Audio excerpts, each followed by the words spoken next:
เพื่อปวงชนชาวไทยจากพระราชกรณียกิจนานับประการที่พระบาทสมเด็จพระเจ้าอยู่หัวและพระบรมวงศานุวงศ์ทรงทุ่มเทพระวรกายทรงงานอย่างไม่เหน็ดเหนื่อยเพื่อประโยชน์สุขของประสบนิกรจากโครงการหลวงสู่การพัฒนาแหล่งน้ำส่งเสริมการศึกษาและด้านสาธารณสุขที่มุ่งเน้นการพึ่งพาตนเองและการพัฒนาอย่างยั่งยืนทุกย่างพระบาทคือการทรงงานทุกพระราชดำริคือพลังแห่งการพัฒนาเพราะประชาชนคือหัวใจของแผ่นดินร่วมเสริมสร้างความรักในสถาบันหลักของชาติโดยสำนักงานประชาสัมพันธ์ที่ 3 กรมประชาสัมพันธ์กลับมาอีกครั้งงานหนังสือที่ยิ่งใหญ่ที่สุดในภาคเหนืองานเชียงใหม่บุ๊กแฟร์ครั้งที่ 11 พบกับกองทัพหนังสือนับแสนเล่มพร้อมให้นักอ่านได้ช็อปในราคาลดพิเศษ 10-80% ร่วมสนุกกับกิจกรรมต่างๆนิทรรศการ Read the Legend เสวนาพบปะนักเขียนชื่อดังการประกวดเล่านิทานประกวดวาดภาพคอสเพลย์ฟรีสเตจและเวิร์กช็อปต่างๆมากมายอย่าพลาดงานเชียงใหม่บุ๊กแฟร์ครั้งที่ 11 วันที่ 26 มิถุนายนถึง 5 กรกฎาคมนี้ 10 โมงเช้าถึง 3 ทุ่มณเชียงใหม่ฮอลล์ศูนย์การค้าเซ็นทรัลเชียงใหม่แอร์พอร์ตขอเชิญทุกท่านร่วมสัมผัสบนเสน่ห์แห่งวัฒนธรรมล้านนาในงานชาติพันธุ์สีสันแห่งล้านนาพบกับการแสดงศิลปะวัฒนธรรมวิถีชีวิตอาหารพื้นถิ่นงานหัตถกรรมและผลิตภัณฑ์ภูมิปัญญาจากหลากหลายกลุ่มชาติพันธุ์ภาคเหนือตอนบนที่ 1 เชียงใหม่ลำพูนลำปางและแม่ฮ่องสอนที่ยกขบวนกันมากว่า50ร้านค้าพร้อมกิจกรรมสาธิตให้ร่วมสนุกไปด้วยกันและของรางวัลแจกฟรีภายในงานร่วมเรียนรู้สืบสารและภูมิใจในความหลากหลายทางวัฒนธรรมท่ามกลางบรรยากาศแห่งมิตรภาพและสีสันอันงดงามแล้วพบกันในงานชาติพันธุ์สีสันแห่งล้านนา 3-5 กรกฎาคมนี้ณชั้น 1 เซ็นทรัลเชียงใหม่แอร์พอร์ตเที่ยวชิมชมช็อปและร่วมอนุรักษ์มรดกวัฒนธรรมล้านนาไปด้วยกันจัดโดยสำนักงานการท่องเที่ยวและกีฬาจังหวัดเชียงใหม่ปี้ยังไงดีเจ้าแม่น้องกำลังเข้าสู่ช่วงสูงวัยและจะดูแลเปิ้นยังไงดีเจ้าหูก่อผู้สูงวัยเปิ้นไม่ได้เท่าเหมือนกันหมดเนอะกลุ่มติดสังคมเนี่ยว่าเปิ้นแก่แต่ใจวัยรุ่นต้องจวนกันออกกำลังกายทำกิจกรรมเวลาปะหมู่ปะฝูงมาใดเปิ้นก็ตึงคึกคักกันกูเตืออันนี้แม่น้องเลยนะวันออกไปขายเห็ดลมที่ตูบกาดแล้ววันนี้นะเปิ้นก็มีนัดไปที่โรงเรียนผู้สูงอายุแหมซอบอกซอบใจขนาดกลุ่มติดบ้านก็เป็นกลุ่มที่บ่ออกไปไหนต้องแต่งบ้านให้ปลอดภัยเตียวบ่ข้องบ่เต้ามันไปพอไปกอยดูแลเรื่องกับข้าวกับป่าจะได้มาง่อมมาเงานะส่วนกลุ่มสุดท้ายกลุ่มติดเตียงก็ต้องพอต้องกอยบ่เฮ้อลำหูลำตาตึงพลิกตัวทำความสะอาดดูแลอาหารยุกยาและต้องใส่ใจเรื่องของความรู้สึกบ่เฮ้อเปิ้นรู้สึกว่าโดดเดี่ยวฟังจะอี้ค่อยสบายใจหน่อยเจ้าขอบคุณนักๆเจ้าพี่เดี๋ยวน้องจะปิกไปดูแลแม่ก่อนนะเจ้าแล้วจะไปลืมป่าแม่ไปตรวจสุขภาพประจำปีตัวเนอะเจ้าดูแลผู้สูงอายุถูกวิธีผู้สูงวัยก็ยิ้มได้ลูกหลานก็สบายใจด้วยความปรารถนาดีจากสำนักงานประชาสัมพันธ์ที่ 3 กรมประชาสัมพันธ์ช่วงนี้ได้ยินคนบ่นกันเยอะเลยนะเรื่องความไม่โปร่งใสเนี่ยใช่แต่รู้ไหมล่ะว่าจริงๆแล้วพวกเราช่วยกันได้นะทำยังไงหรอเดี๋ยวนี้มีช่องทางร้องเรียนที่เข้าถึงง่ายแจ้งเบาะแสได้สะดวกมากอย่างสายด่วนปปช1205อ๋อแบบนี้ทุกคนก็มีส่วนทำให้บ้านเราดีขึ้นได้จริงๆแน่นอนการต่อต้านทุจริตจะสำเร็จได้ก็เพราะคนอย่างเราร่วมมือกันสำนักงานประชาสัมพันธ์ที่ 3 กรมประชาสัมพันธ์ก้าวสำคัญมาถึงแล้วเจียงใหม่นครหลวงของล้านนาสู่การเป็นมรดกโลกต่างวัฒนธรรมขององค์การยูเนสโกเมืองที่ยังมีชีวิตและมีประชาชนอาศัยอยู่ร่วมกันวันที่ 3-8 สิงหาคม 2569 นี้สภาการโบราณสถานระหว่างประเทศจะลงพื้นที่ตรวจความพร้อมจังหวัดเจียงใหม่ขอเชิญชวนภาครัฐเอกชนและพี่น้องชาวเจียงใหม่ทุกคนมาร่วมแรงร่วมใจพัฒนาปรับปรุงพื้นที่ทั้ง5ประตู4แจ่งตามแนวคูเมืองและ7วัดสำคัญวัดเจียงมั่นวัดพระสิงห์วัดเจดีย์หลวงวัดพระธาตุดอยสุเทพวัดสวน ดอก วัด7 ยอด และวัดอุโมงค์ช่วยกันดูแลให้สะอาดงดงามคงคุณค่าสถาปัตยกรรมดั้งเดิมเพื่อต้อนรับการตรวจครั้งสำคัญนี้ร่วมกันร่วมสนับสนุนเจียงใหม่สู่เมืองมรดกโลกต่างวัฒนธรรมโดยสวท.เจียงใหม่สำนักงานประชาสัมพันธ์ที่ 3 กรมประชาสัมพันธ์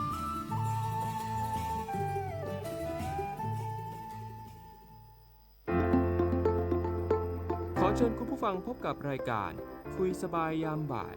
รายการที่จะนำข่าวสารสาระความรู้พร้อมบทเพลงไพเราะสบายหูเพื่อกล่อมให้คุณสบายใจช่วงเวลา 15:10 นาทีถึง 16:00 น.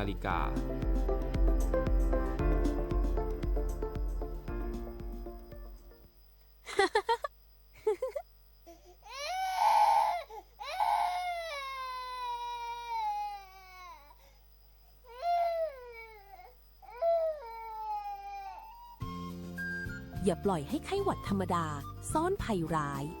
หน้าฝนนี้ระวังโรคมือเท้าปากในเด็กเล็กสังเกต3สัญญาณอันตรายไข้สูงมีตุ่มพองใสที่ฝ่ามือฝ่าเท้าและแผลในปากจนเด็กกินข้าวไม่ได้ป้องกันง่ายๆด้วยหลัก3ต้องล้างมือบ่อยๆต้องแยกของใช้และต้องคัดกรองเด็กทุกเช้าร่วมสร้างสังคมปลอดภัยให้ลูกหลานของคุณด้วยความห่วงใยจากสำนักงานป้องกันควบคุมโรคที่ 1 เชียงใหม่กรมควบคุมโรคกระทรวงสาธารณสุข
อย่าปล่อยให้ไข้หวัดธรรมดาซ่อนภัยร้าย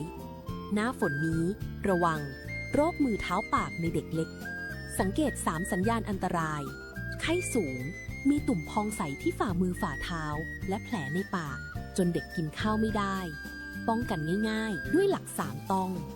งล้างมือบ่อยๆต้องแยกของใช้และต้องคัดกรองเด็กทุกเช้าร่วมสร้างสังคมปลอดภัยให้ลูกหลานของคุณด้วยความห่วงใยจากสำนักงานป้องกันควบคุมโรคที่1เชียงใหม่กรมควบคุมโรคกระทรวงสาธารณสุข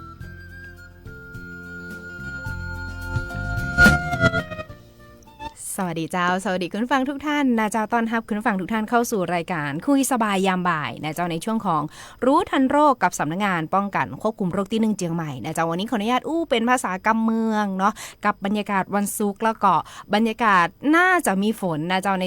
ในช่วงของบ่ายๆแก่ๆแบบในช่วงของเวลาบ่าย3โมงเนาะถ้าเป็นภาษาเหนือนะเจ้าวันนี้อยู่ในการที่นี่นะเจ้าตังสวทเชียงใหม่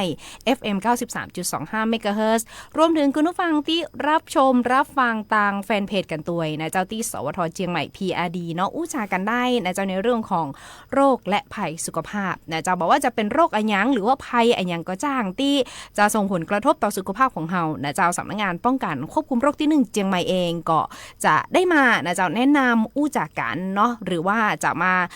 ไขข้อสงสัยนะเจ้าเพราะว่าบางโรคบางภัยเนี่ยมันเป็นโรคใหม่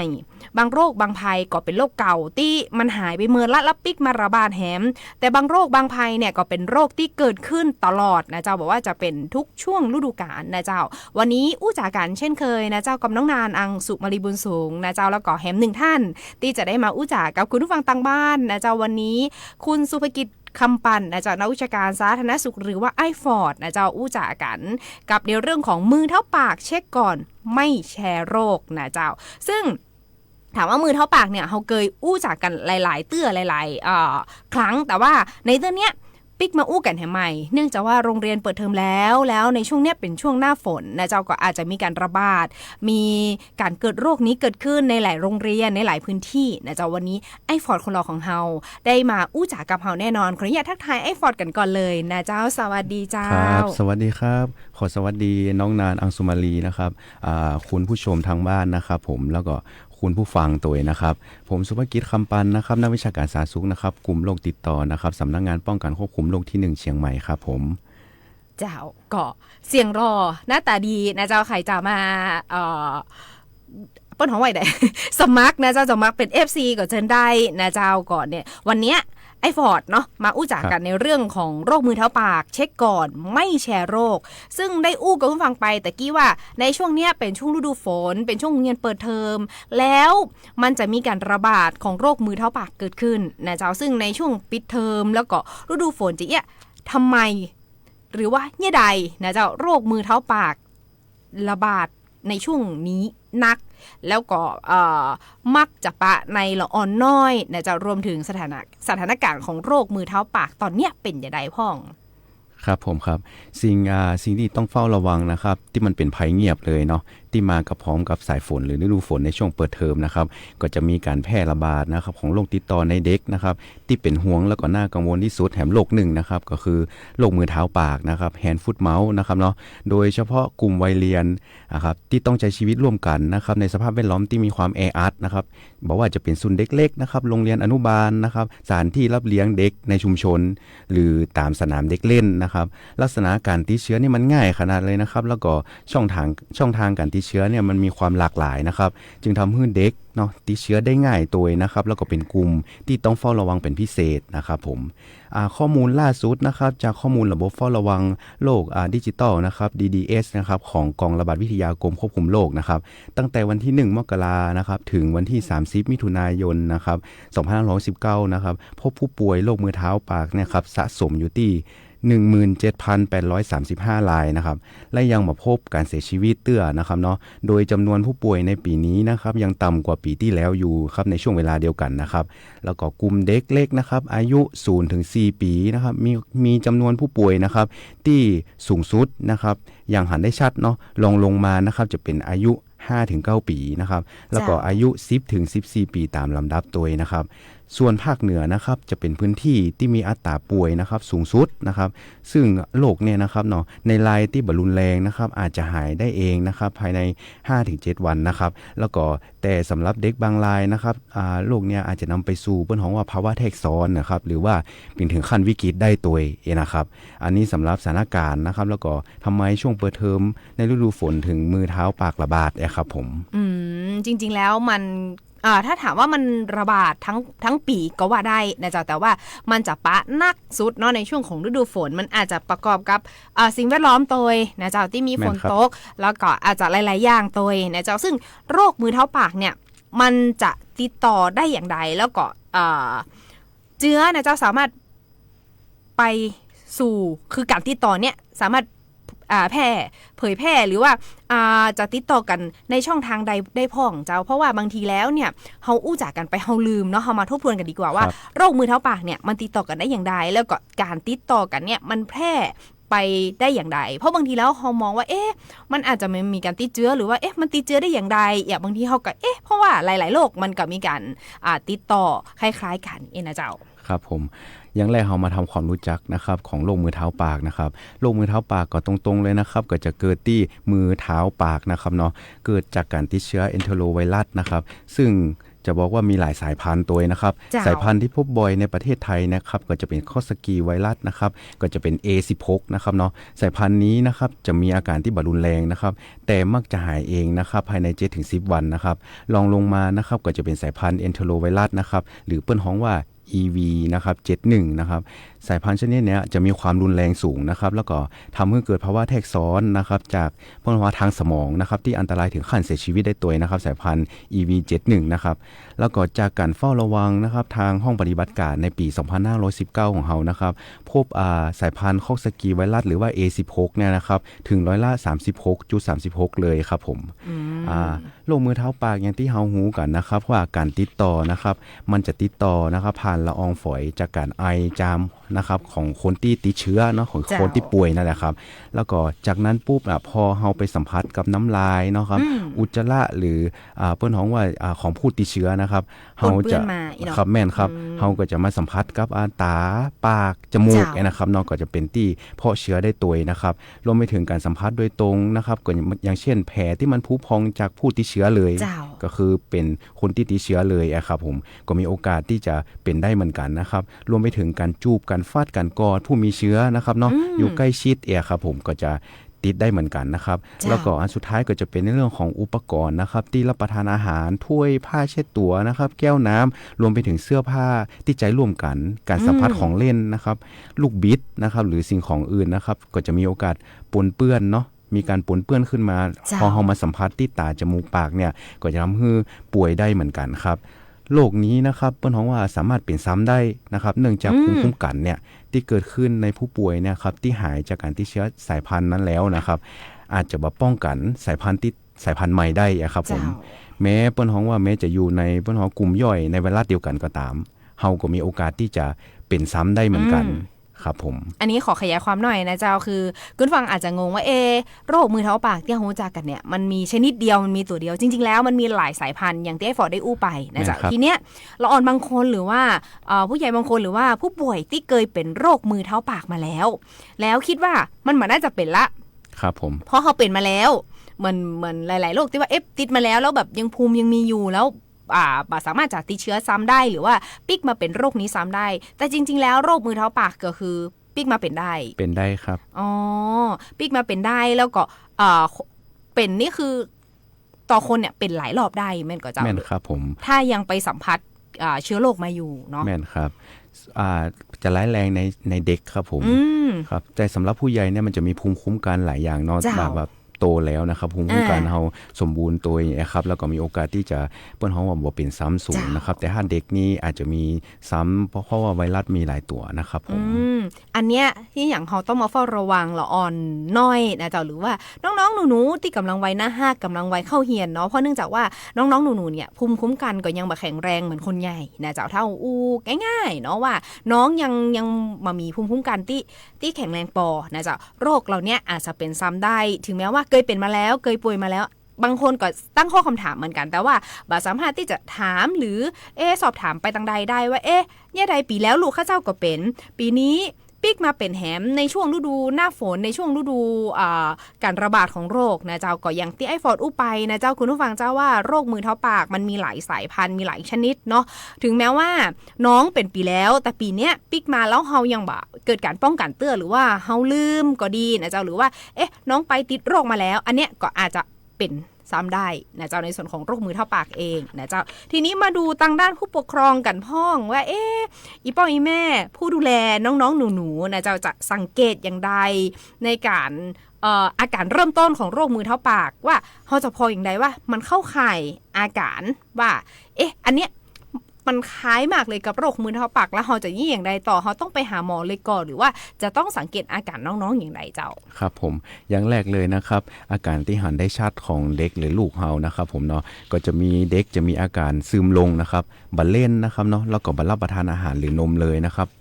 ก็จะเป็นสาเหตุของการคือเป็นอาจจะมีแผลบริเวณที่ปากครับผมก็เลยทำให้บ่อยากรับประทานนมหรือขนมเลยนะครับอันดับที่2นะครับจะหันได้ชัดอย่างหนึ่งก็คือจะอาเจียน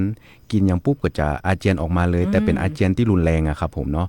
หลังที่3ก็จะเป็นในเรื่องของการปวดศีรษะนะครับอาการเราเนี่ยที่แจ้งมาเนี่ยเราจะสังเกตหันได้ง่ายนะครับอย่างปวดศีรษะเนี่ยเด็กก็สามารถบอกให้ผู้ปกครองหรืออาจจะมีไข้ร่วมตัวเป็นต้นนะครับแล้วก็มีอาการพูดเพ้อบ่ฮู้สึกบ่ฮู้เรื่องนะครับเนาะสับสนมึนงงนะครับรวมไปถึงการหันภาพเบลอครับผมตรงนี้อาจจะเด็กน้อยเกินไปอาจจะไม่สามารถจะอธิบายให้ผู้ปกครองได้นะครับผมอาจจะดูยากนิดนึงนะครับรวมไปถึงการปวดต้นคอนะครับคอแข็งแล้วก็มีการต้นหอมรับรู้สับสนตัวนะครับมีอาการสะดุ้งภาวะนะครับตัวสั่นหรือแขนสั่นมือสั่นนะครับกล้ามเนื้อกระตุกเวลาอยู่ใกล้เด็กนอนอยู่ครับก็มีการกระตุกขึ้นมานะครับเขาก็อาจจะเป็นข้อสังเกตให้ผู้ปกครองได้ตัวครับแล้วก็มีอาการไอนะครับหายใจเร็วนะครับหายใจผิดปกตินะครับดูเหนื่อยๆนะครับเนาะแล้วก็หน้าซีดรวมไปถึงมีเสมหะนักตัวนะครับเปิ้นว่าบางมันก็บ่ได้เป็นไข้ทุกคนนะครับบางคนก็อาจจะบ่มีไข้เลยบางคนอาจจะมีไข้ก็ต้องดูอาการร่วมตัวนะครับครับแล้วก็สุดท้ายที่จะเห็นได้ชัดเลยก็เปิ้นว่าผื่นหรือจุดตามมือนะครับเนาะตามเปิ้นฮ้องว่าตามมือตามฝ่าเท้านะครับเนาะอาจจะมีตุ่มเป็นจุดได้นะครับรวมไปถึงบริเวณที่ใบหน้าถ้าสังเกตลูกดีๆบริเวณที่ปากหรือตรงคางครับผมอาจจะมีจุดขึ้นมาแล้วก็ถ้าในปากนี่ก็สังเกตง่ายๆก็คือเด็กบ่ค่อยกินขนมบ่กินข้าวบ่กินอาหารเป็นต้นนะครับก็เป็นจุดเล็กๆที่มันจะแปลกกว่าชีวิตประจำวันของเด็กอย่างเช่นอาการซึมนะครับปกติลูกเขาเล่นอยู่แล้วพอมาซึมลงเขาก็จะสังเกตได้เขาขายตีได้อู้ไปนะครับผมอาจจะเป็นข้อสังเกตให้ผู้ปกครองได้ตัวครับแล้วถ้ามีอาการหนักกว่านี้ควรจะไปพบแพทย์เลยครับผมเฮาบ่รอแบบว่ากินยาแล้วไข้ลดเองหรือว่าการแบบผู้ปกครองเอายาให้เองนะครับซึ่งมันอาจจะบ่ปลอดภัยนะครับเพราะว่าเป็นเด็กน้อยอยู่ครับผมเป็นต้นนะครับเจ้าอันนี้ก็อย่างที่ฟอร์ดบอกนะเจ้าพอดีเราจะสังเกตละอ่อนได้ชัดเจนเลยว่าน้องๆหนูๆละอ่อนน้อยหรือว่าเด็กในปกครองของเราเนี่ยบางทีแล้วเปิ้นมาจ้างบอกว่าอาการที่เกิดขึ้นกับเปิ้นเป็นอย่างไรเนาะอันนี้เราจะแนะนำเพื่อผู้ปกครองเองเนี่ยสังเกตอาการของลูกหลานหรือว่าเด็กในปกครองนะเจ้าเนื่องจากว่าบางทีน้องอย่างเช่น2 ขวบ 3 ขวบเนี่ยการสื่อสารกับเราก็ยังบ่ค่อยเข้าใจแล้วบ่ฮู้จะอ้วยจะใดว่าวันนี้น้องเจ็บหัวน้องอยากอ้วกน้องมีอาการซึมอันเนี้ยมันเปิ้นท้องว่าสื่อสารลำบากนะเจ้าอันเนี้ยต่างผู้ปกครองเองหรือว่าผู้ดูแลเองจะต้องมันสังเกตอาการอย่างที่ไอ้ฟอร์ดบอกไปเพราะบางทีแล้วเราไปซื้อยามากินเองหรือว่าให้น้องกินเองเนี่ยมันอาจจะส่งผลกระทบหรือว่าส่งผลอันตรายต่อสุขภาพของน้องได้นะเจ้าแต่จริงๆแล้วเนี่ยถ้ามันมีอาการเข้าข่ายอย่างที่ไอ้ฟอร์ดอุ้มมาเนี่ยควรจะพาน้องไปหาหมอทันทีแม่นก็เจ้าแม่นครับเจ้าและทีนี้มาต่อกันดูว่าเมื่อมีอาการเหล่านี้แล้วทีเนี้ยมีการรักษาหรือว่าการดูแลดีกว่านะเจ้าการดูแลละอ่อนที่ป่วยเป็นโรคมือเท้าปากเนี่ยผู้ปกครองเองผู้ดูแลเองจะต้องดูแลอย่างใดแล้วก็เมื่อใดที่สามารถปิกไปโรงเรียนแล้วอันนี้หมายถึงว่าในกรณีที่ว่าน้องป่วยแล้วมีอาการแล้วนะเจ้าแล้วก็กลับมาพักฟื้นที่บ้านคุณพ่อคุณแม่หรือว่าผู้ดูแลเองเนี่ยจะต้องดูแลอย่างใดพ่องที่บ้านแล้วก็จะสังเกตอย่างใดได้ว่าน้องหายแล้วปิกไปเรียนได้อีนะเจ้าหรือว่าปิกเข้าไปอยู่ในศูนย์เด็กเล็กก็ดีหรือว่าสถานที่รับเลี้ยงเด็กก็ดีเจ้าครับผมครับ เบื้องต้นแล้วอย่างที่ได้เกินไปนะครับโรคมือเท้าปากเนาะมันสามารถหายได้เองนะครับภายใน7 ถึง 10 วันนะครับเนาะเปิ้นของว่าถ้าบ่มีภาวะแทรกซ้อนรุนแรงอื่นๆนะครับก็จะหายได้7 ถึง 10 วันอย่างที่บอกนะครับอาการเจ็บปวดนะครับเกิดจากการตุ่มเปิ้นของว่าเกิดจากตุ่มพองบริเวณแผลในช่องปากลำคอนะครับก็จะเป็นสาเหตุหลักที่ทำให้เด็กเนี่ยทรมานบ่กินอาหารบ่กินข้าวนะครับทำให้เสี่ยงนะครับเป็นภาวะขาดน้ำได้ตัวอย่างเช่นถ้าเด็กอาเจียนออกมาบ่กินข้าวบ่กินน้ำเนี่ยก็เสียน้ำในร่างกายตัวนะครับผู้ปกครองเฮาก็จะต้องมีเทคนิคหรือการดูแลนะครับในการจัดเตรียมอาหารหรือคำแนะนำนำเอาคำแนะนำเนี่ยไปใจได้ไปปรับใจได้ถ้าเมื่อมีเด็กที่ป่วยในบ้านนะครับผมเพื่อจะบรรเทาอาการเจ็บปวดนะครับภายในช่องปากเนาะเพราะว่าถ้าปากเป็นแผลเป็น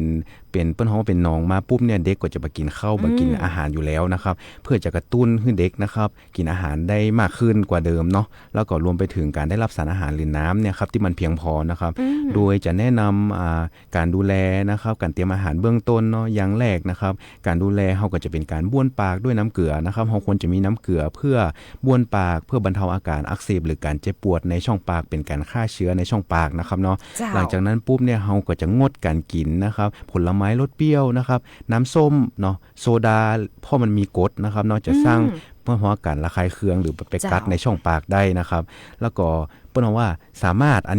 เลยนะครับสามารถกินของเย็นนะครับบอกว่าจะเป็นไอติมแท่งนะครับน้ำแข็งใสนะครับหรือว่าโยเกิร์ตเพื่อบรรเทาอาการเจ็บปวดได้พอไปกินขนมอย่างอื่นนะครับที่ไม่มีผงชูรสหรือผงอื่นเนี่ยครับมันก็จะไปกัดตรงแผลมันก็จะทำให้เราเด็กอะครับผมกินมาได้อาจจะงอแงมาได้แต่การกินของเย็นนะครับกินในปริมาณที่พอดีนะครับหรือว่าเพื่อจะลดการงอแงของลูกได้ก็ควรจะให้ไอติมแท่งกาหรือน้ำแข็งใสสามารถกินได้ครับเพราะว่า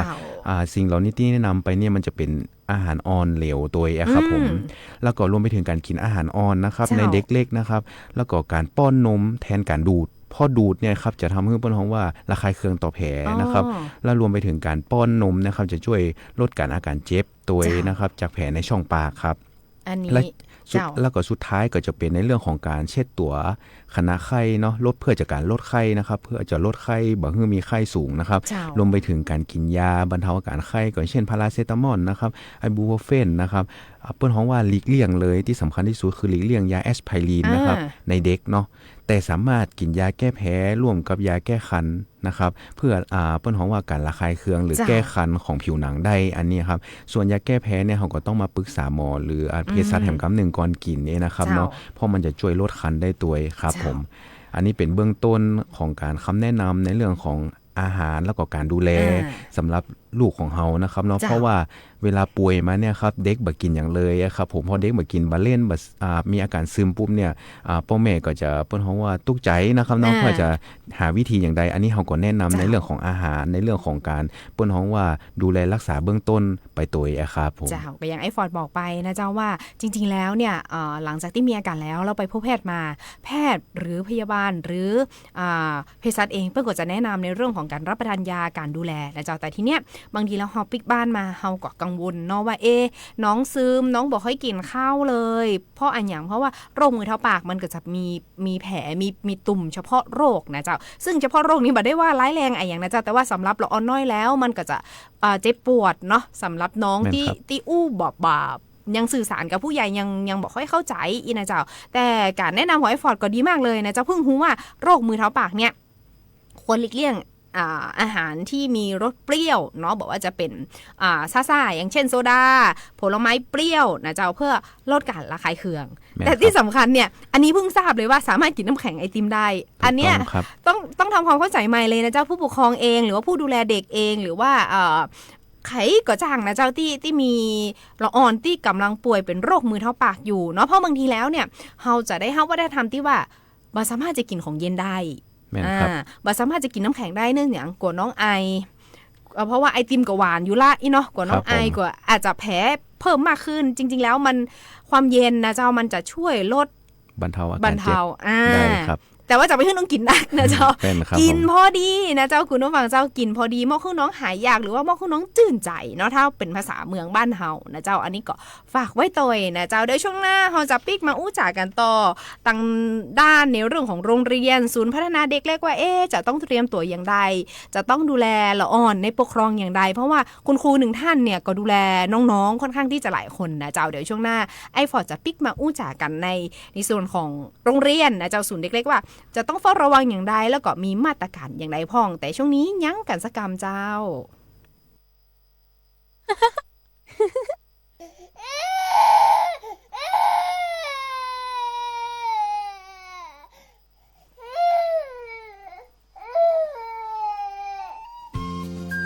อย่าปล่อยให้ไข้หวัดธรรมดาซ่อนภัยร้าย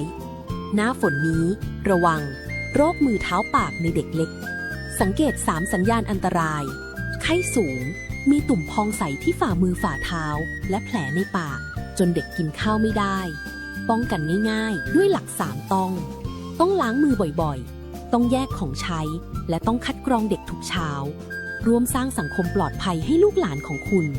ด้วยความห่วงใยจากสำนักงานป้องกันควบคุมโรคที่1เชียงใหม่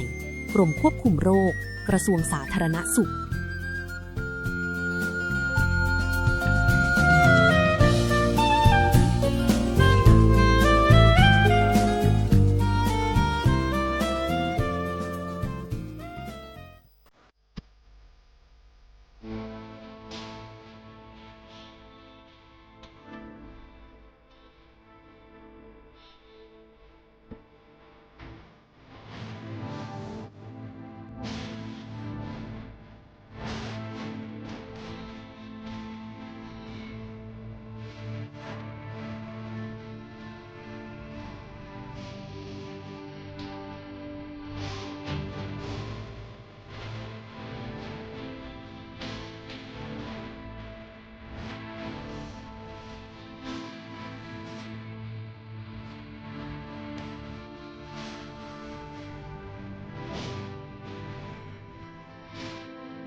อย่าปล่อยให้ไข้หวัดธรรมดาซ่อนภัยร้ายหน้าฝนนี้ระวังโรคมือเท้าปากในเด็กเล็กสังเกต3สัญญาณอันตรายไข้สูงมีตุ่มพองใสที่ฝ่ามือฝ่าเท้าและแผลในปากจนเด็กกินข้าวไม่ได้ป้องกันง่ายๆด้วยหลัก3ต้องล้างมือบ่อยๆต้องแยกของใช้และต้องคัดกรองเด็กทุกเช้าร่วมสร้างสังคมปลอดภัยให้ลูกหลานของคุณด้วยความห่วงใยจากสำนักงานป้องกันควบคุมโรคที่1เชียงใหม่กรมควบคุมโรคกระทรวงสาธารณสุข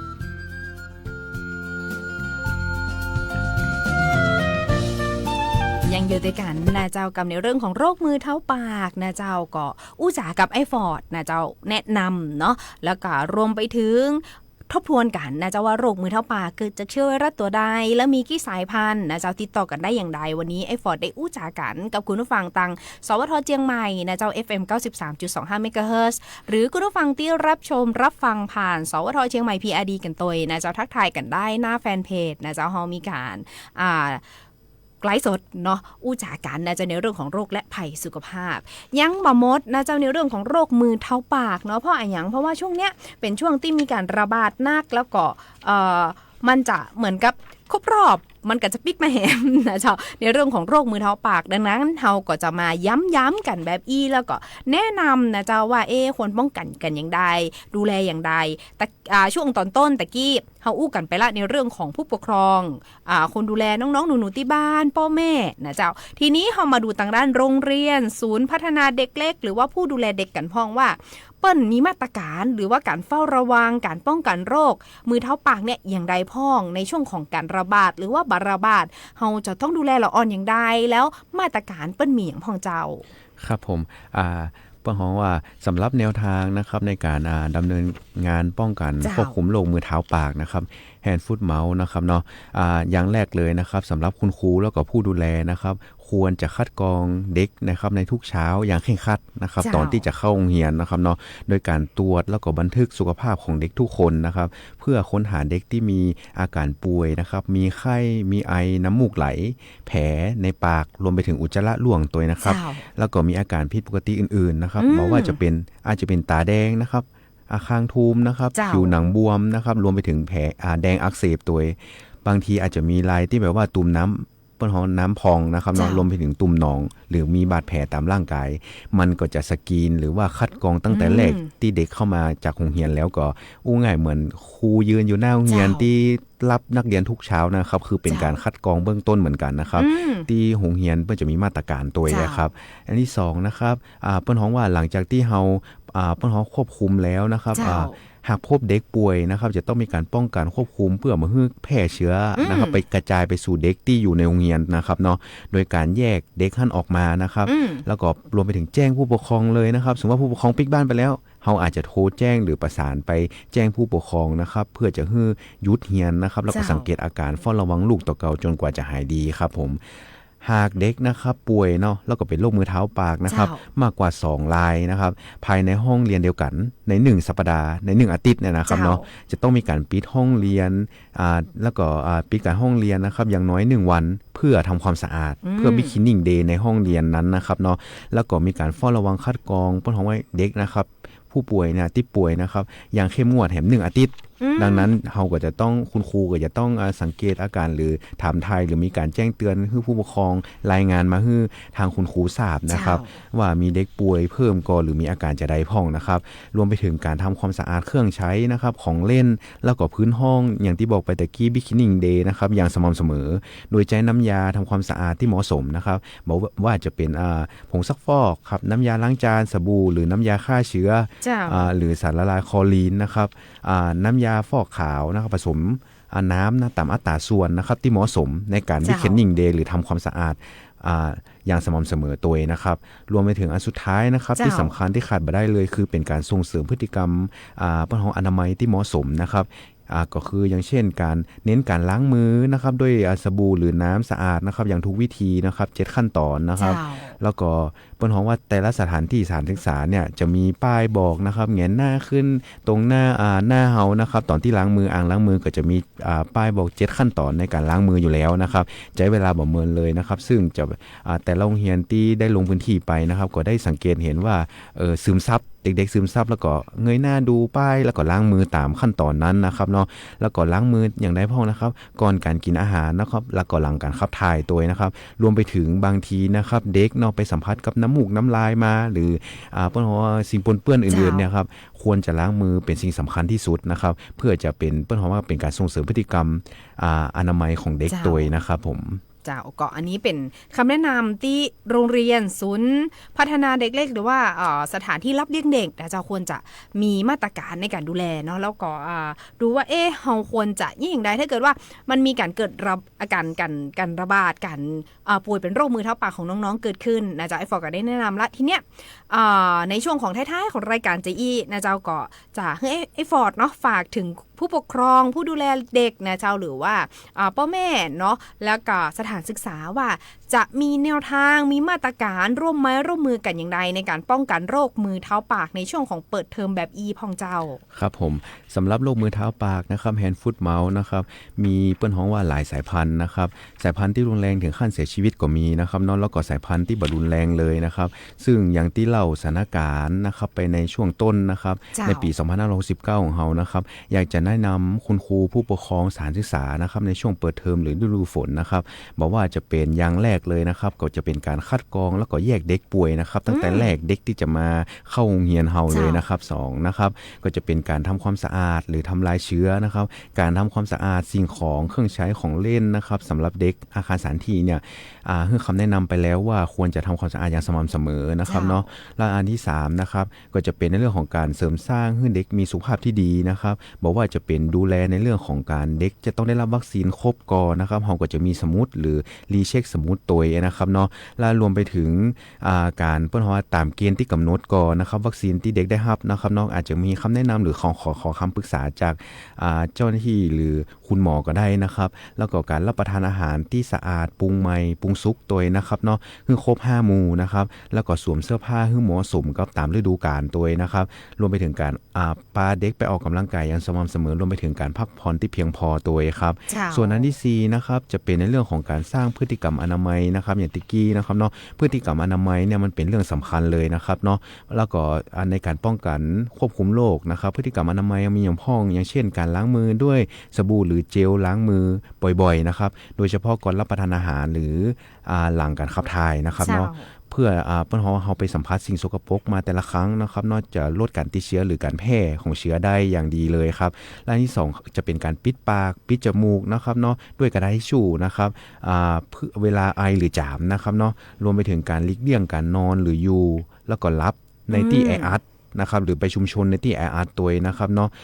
เพราะเปิ้นฮ้องว่าไปที่แหล่งที่มีการติดเชื้อนะก็จะทำให้แพร่เชื้อหรือแออัดเนี่ยก็จะทำให้แพร่เชื้อได้หรือไล่ดับเชื้อมาได้นะครับและสุดท้ายนะครับก็จะเป็นมาตรการ10มาตรการที่จะต้องเฝ้าระวังในการควบคุมโรคในโรงเรียนนะครับซึ่งสื่อตรงนี้หรือมาตรการตรงนี้เราจะพยายามเป็นว่าถ่ายทอดไปที่ศูนย์เด็กเล็กนะครับที่เรารับผิดชอบอยู่แล้วนะครับก็จะมีมาตรการใน10มาตรการนะครับแล้วก็เราจะเน้นย้ำนะครับในช่วงฤดูต่างๆนะครับเนาะฤดูกาลของโรคที่มีโรคนั้นโรคนี้ระบาดนะครับเราก็จะติดต่อไปที่โรงเรียนแล้วก็เพิ่มความรู้องค์ความรู้ไปให้คุณครูตัวนะครับในส่วนตรงนี้ทางศูนย์เล็กๆก็ได้รับความรู้อยู่สม่ำเสมออยู่แล้วครับผมเป็นต้นนะครับอันนี้ก็จะเป็นในเรื่องของที่จะฝากผู้ปกครองสถานศึกษานะครับถ้าปีไหนนะครับมีการป้องกันตั้งแต่แรกเลยอย่างที่ด่านแรกเข้ามาเลยนะครับเนาะดีนะครับเข่งคัดนะครับก็จะทำให้มีการระบาดแทบจะไม่มีการระบาดเลยนะครับเนาะในโรงเรียนหรือสถานที่รับเลี้ยงเด็กตรงนี้นะครับก็จะเป็นการป้องกันที่ง่ายๆเลยนะครับเนาะของสำหรับแนะนำให้คุณครูหรือผู้ดูแลเด็กเป็นต้นนะครับเจ้าก็อันนี้เป็นมาตรการสำหรับโรงเรียนหรือว่าสถานรับเลี้ยงเด็กหรือว่าศูนย์พัฒนาเด็กนะเจ้าของแต่ละที่เปิ้นก็จะมีมาตรการรองรับในเรื่องของโรคมือเท้าปากนะเจ้าแล้วก็จะมีเกณฑ์วัดเนาะอย่างที่ไอฟอร์ดบอกไปถามว่าสำนักงานป้องกันควบคุมโรคที่1เจียงใหม่เองนะเจ้าก็เป็นพี่เลี้ยงเนาะถือได้ว่าเป็นพี่เลี้ยงแล้วก็เป็นเปิ้นฮ้องอะไรอย่างผู้ผลักดันนะเจ้าคือโรงเรียนศูนย์พัฒนาเด็กเล็กหรือว่าสถานรับเลี้ยงเด็ก แต่ละตีเนี่ยปลอดโรคปลอดภัยกันตัวนะจ๊ะ ครับ ทีนี้มีคำถามหนึ่งทิ้งท้ายกันในช่วงท้ายๆของรายการเจอี้เกี่ยวกับวัคซีนหลายคนสงสัยว่าโรคมือเท้าปากมีวัคซีนก่อแล้วสามารถฉีดได้ก่อเจ้า ครับผมก็จะมีวัคซีนให้นะครับก็จะเป็นวัคซีนที่จะได้ฉีดโรคมือเท้าปากเนี่ยเป็นสายพันธุ์แค่สายพันธุ์เดียวก็คือสายพันธุ์ EV71 นะครับเนาะ Enterovirus นะครับ Type 71นะครับวัคซีนเนาะมันเป็นเชื้อตายนะครับเนอะแล้วก็แนะนำสำหรับเด็กนะครับอายุตั้งแต่6เดือนจนถึง5ปี11เดือนนะครับช่วงเด็กช่วงนี้นะครับเนาะการจะได้รับวัคซีนนะครับก็จะต้องเข้ามารับวัคซีนจำนวน2เข็มนะครับเนาะโดยฉีดห่างกัน1เดือนนะครับเปิ้นเพราะว่าจากการศึกษามาเนี่ยเปิ้นบอกว่าหลังจากการฉีดวัคซีน2เข็มหรือได้รับวัคซีน2เข็มไปแล้วนะครับเด็กที่ได้รับเนาะสามารถป้องกันการติดเชื้อมือเท้าปากได้ถึง90-97% เลยนะครับแล้วก็ป้องกันภาวะแทรกซ้อนรุนแรงนะครับเมื่อติดเชื้อ Enterovirus 71 EV71 ได้แหม 100% เลยนะครับเปิ้นว่ารับปลายปอนะครับภายใน2ปีเนี่ยผ่านไป2ปีแล้วครับยังมีภูมิสำหรับเด็กนะครับถึง 95% เลยครับยังคุ้มครองปลอดภัยได้อยู่แม่นครับผมเปิ้นว่ายังบ่มีการแนะนำให้ฉีดกระตุ้นเด้อนะครับก็คือเข็มเดียวคือยาวเลย2เข็มเป็น2เข็มครับผม2เข็มที่ฉีดไปแล้วครับผมยังบ่มีการแนะนำให้กระตุ้นเลยก็แสดงว่าอย่างครับสามารถเปิ้นว่าป้องกันการติดเชื้อสายพันธุ์อื่นได้ตัวนะครับผมครับตรงนี้ก็คือเป็นวัคซีนที่แนะนำก็สามารถเปิ้นว่ามีทุนทรัพย์นะครับที่จะสามารถให้ลูกไปฉีดก็สามารถฉีดได้ก็มีวัคซีนที่จะป้องกันสายพันธุ์นี้ครับผมอันเนี้ยที่เฮามีฉีดก็เจ้าหรือว่าวัคซีนตัวใดพ้องที่สำนักงานป้องกันควบคุมโรคที่1เชียงใหม่เองยังคือบริการการฉีดกับคุณผู้ฟังอยู่นะเจ้าครับอย่างที่เปิ้นฮ้องว่าผู้ปกครองนะครับอยากประสงค์อยากจะให้ลูกฉีดวัคซีนนะครับโรคมือเท้าปากนะครับเนาะเฮาก็จะมีเปิ้นฮ้องว่าสามารถติดต่อขอรับวัคซีนนะครับได้ที่คลินิกเวชศาสตร์การเดินทางและท่องเที่ยวนะครับศรีดอนชัยสำนักงานป้องกันควบคุมโรคที่1เชียงใหม่นะครับก็ง่ายๆเลยก็ตรงข้ามสุริวงศ์นะครับสุริวงศ์บูธเซ็นเตอร์ของเฮาเนาะแล้ววันเวลาทำการก็จะเป็นวันจันทร์ถึงวันศุกร์นะครับเว้นหยุดในวันราชการนะครับเนาะเว้นหยุดราชการนะครับเสาร์อาทิตย์บ่เปิดเนอนะครับเนาะเวลาที่ให้บริการก็จะเป็น 8:30 นะครับถึง 15 นาฬิกานะครับเนาะเฮาอาจจะแบบว่าอาจจะเสียเวลาที่จะเดินทางมาถามก่อนนี่นะครับเนาะเฮาก็โทรมาปรึกษาก่อนเพราะว่าบางทีนะครับผู้ปกครองอาจจะเปิ้นฮ้องว่าอยากจะมีความอยากจะถามเรื่องราคานะครับเนาะถามเรื่องจะต้องฉีดก่อความจำเป็นก่อดังนั้นก็โทรมาที่053นะครับ276 364นะครับเพื่อจะมาสอบถามข้อมูลก่อนเข้ามารับบริการจะได้บ่เสียเวลาตัวนะครับผมเจ้าก็ฝากไว้ตัวนะเจ้าใครที่สนใจฉีดวัคซีนเนาะตามเบอร์ที่ไอฟอร์ดไว้เลยนะเจ้าวันนี้เวลาหมดลงแล้วเรา2คนลาไปกันก่อนนะเจ้าปะกันได้ใหม่ศุกร์หน้าในช่วงเวลาเดิม 15 นาฬิกาถึง 16 นาฬิกาวันนี้ขอบคุณและสวัสดีเจ้า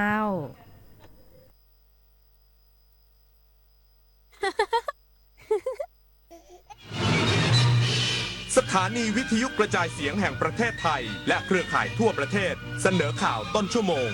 รู้เร็วรู้จริงเกาะติดทุกสถานการณ์